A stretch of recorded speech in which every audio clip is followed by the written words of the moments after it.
fracción de plaquetas inmaduras que las presentes en trombocitopenia inmune primaria. Y esto pues son pruebas, por ejemplo, esta es un macrotrombocito, si ven ustedes, excede incluso el tamaño del eritrocito.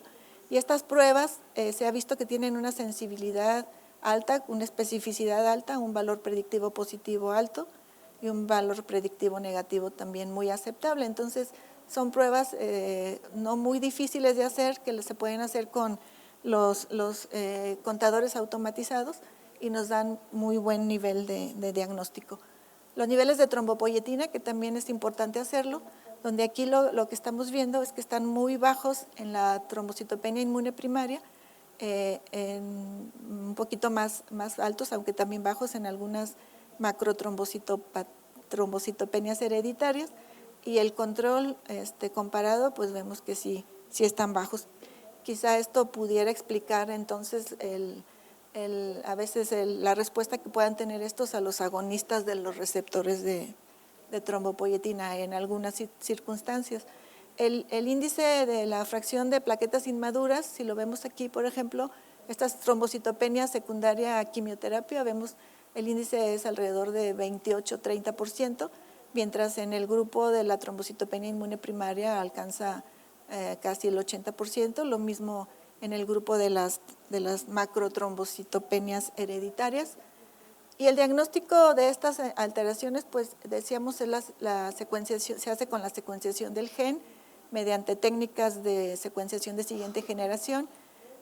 Aquí lo que se hace es secuenciar el exoma completo, que ayuda a identificar la causa, y también se hace a través de pruebas de agregación plaquetaria, porque la mayoría de estos casos, el 73% de estos pacientes con trombocitopenias hereditarias van a cursar también con defectos cualitativos. Estas técnicas de secuenciación nos permiten identificar proteínas, por ejemplo el RUNX1, que es un factor de transcripción que va a actuar a nivel de genes que modifican la hematopoiesis, y sobre todo a nivel de las células progenitoras, y que va a estar alterado en este tipo de problemas. Y una trombocitopenia que también es motivo de muchas interconsultas, sobre todo en hospitales pediátricos, es la trombocitopenia neonatal, que la vamos a clasificar en temprana y en tardía. La temprana por causas materno-fetales, la tardía por causas propias del neonato. Y de estos la más frecuente pues es la trombocitopenia alloinmune neonatal, donde es el equivalente a la incompatibilidad al RH, donde la madre no tiene un antígeno que tiene el niño y hace anticuerpos contra las plaquetas del niño que van a pasar a la circulación fetal, van a destruir sus plaquetas y el niño va a nacer trombocitopénico con muchos riesgos de sangrado grave y muerte si no se hace un diagnóstico oportuno. El diagnóstico pues es identificar los anticuerpos por la técnica de MAIPA en la madre y en el bebé. Entonces, como conclusión, la trombocitopenia ocurre en diferentes circunstancias durante la infancia. La trombocitopenia inmune primaria es la principal causa en los niños, pero es muy importante la revisión del frotis de sangre para también nosotros hacer orientar nuestro abordaje diagnóstico.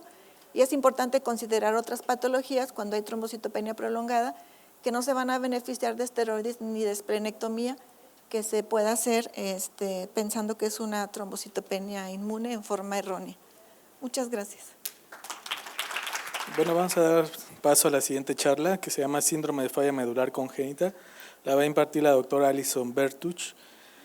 La doctora trabaja en el Laboratorio de Genética Humana y Molecular que dirige en el Baylor School College of Medicine de Houston, Texas. Está centrado en el estudio de los mecanismos moleculares de los telómeros. La doctora es graduada en Ciencias por el Massachusetts Institute of Technology y en Medicina por el Rochester School of Medicine and Dentistry. Dirige su investigación a los mecanismos básicos de mantenimiento, estructura y función de los telómeros y reparación del ADN. En el organismo utilizando modelos de levadura, así como genética molecular de la diskeratosis congénita y otros síndromes hereditarios de la insuficiencia de la médula ósea. Es autora y coautora de más de 60 publicaciones y reconocida en numerosas ocasiones por sus méritos académicos y científicos. Doctora Allison, bienvenida. Okay. Thank you very much. Great. Well, it's a real Bueno, pues pleasure es un placer to be here enorme today, estar to aquí speak to you el día about de the hoy y inherited bone dirigirme a marrow ustedes failure acerca de syndromes. los And I'll síndromes slow down. heredados de insuficiencia de médula ósea. Okay. So, let's see. Okay. So inherited bone marrow failure Entonces, este tipo de síndromes puede definirse si son clásicos, heterogéneos y trastornos raros, colectivamente en un centro de hematología, en una clínica de médula ósea, abarca un número significativo de pacientes. Estas entidades las provocan mutaciones de línea germinal en genes que lleva a una producción insuficiente de estirpes hematopoyéticas únicas o múltiples. Es crítico poder distinguir un síndrome hereditario o heredado en contraposición de citopenias que son adquiridas y principalmente las mediadas inmunológicamente. Y aquí vemos los distintos aspectos que se ven impactados por este proceso, si es algo mediado inmunológicamente o una condición heredada. Por ejemplo, las opciones de tratamiento son muy diferentes. Ayer el doctor Neil Young dio una conferencia y estoy segura de que discutió los abordajes para anemia plástica adquirida, incluyendo inmunosupresión, el trombopac. Todo esto no va a ser efectivo en pacientes con síndrome de médula ósea, insuficiencia de médula ósea heredada. Y pueden haber entidades en que mejoran las cuentas. Hay otras citopenias en el contexto de anemia Diamond Black, etc. Bueno, los dos tipos de pacientes pueden tratarse con trasplante de células madre hematopoyéticas, pero el riesgo de esos procedimientos es muy diferente. El riesgo estándar lo tienen los que tienen anemia mediada inmunológicamente, pero la mayoría de las y diferente a la mayoría de los otros síndromes de insuficiencia de médula ósea. Si se tienen donadores relacionados de un paciente que tiene un síndrome heredado de médula ósea, es crítico excluir esa entidad en el paciente, porque pueden haber una presentación variable en cuanto al momento de la insuficiencia de médula ósea en el paciente, o puede haber expresividad incompleta de la condición, etcétera. Entonces, habría un asesoramiento genético en los pacientes con trastornos heredados. Hay que buscar anomalías congénitas que podrían desconocerse como anomalías renales, cardíacas. Y finalmente, aunque sí reconocemos a pacientes que tienen anemia aplásica adquirida y que tienen riesgo de desarrollar síndrome mielodisplásico o LMA, este riesgo es mucho mayor en los síndromes heredados de médula ósea y muchos pacientes también tienen riesgo de tumores sólidos.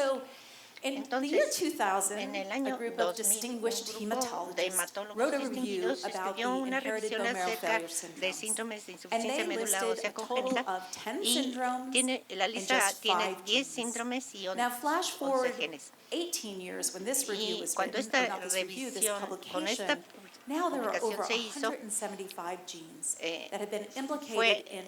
después de eso hay más de 100 que ya están descritos y un número de síndromes aumenta todo el tiempo, por eso no puse ninguna cifra. Y hay nuevas vías que no se reconocían previamente. Entonces pensé que no iba yo a describir 175 genes e innumerables síndromes. Entonces pensé que iba yo a señalarles 5 casos que ilustran algunos adelantos importantes en el campo de síndromes de médula ósea heredados y que tienen que ver con abordajes diagnósticos nuevos y avances en tratamiento y síndromes genéticamente expandidos. El caso 1 tiene que ver con un paciente masculino de 4 años que tenía petequias y equimosis como un mes después de una infección de vías respiratorias viral. Ya se dio una plática que al respecto el paciente pudo haber tenido ITP, pero en unas cuantas semanas el niño se puso más pancitopénico y la médula ósea resultó hipocelular. Estas cuentas cumplen los criterios para anemia plástica si se espera un poquito más. Ahora, si se tienen pacientes con anemia plástica moderado cerebral, hay cosas que se pueden hacer para pensar en estos síndromes heredados.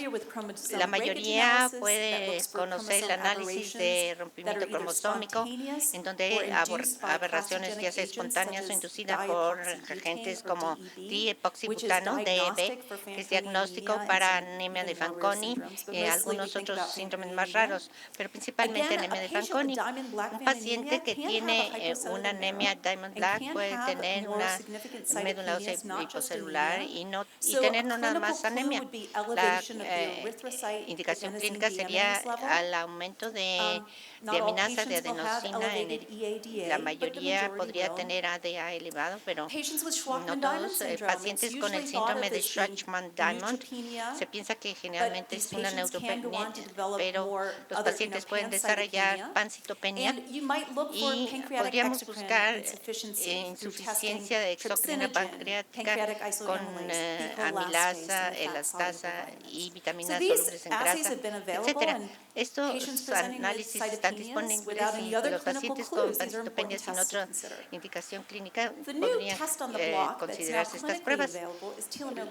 Lo nuevo son los estudios de longitud de telomerasa para hacer pruebas de disqueratosis congénita y algunos trastornos de biología de telómeros, combinando citometría de flujo con hibridización in situ de fluorescente. Y los telómeros se van acortando con la edad. Esta es la longitud de telómeros en el eje de las Y. Y aquí vemos los percentiles y el percentil 99 es la línea superior. Los individuos normales estarían intermedios. Los pacientes con trastornos de telómeros en la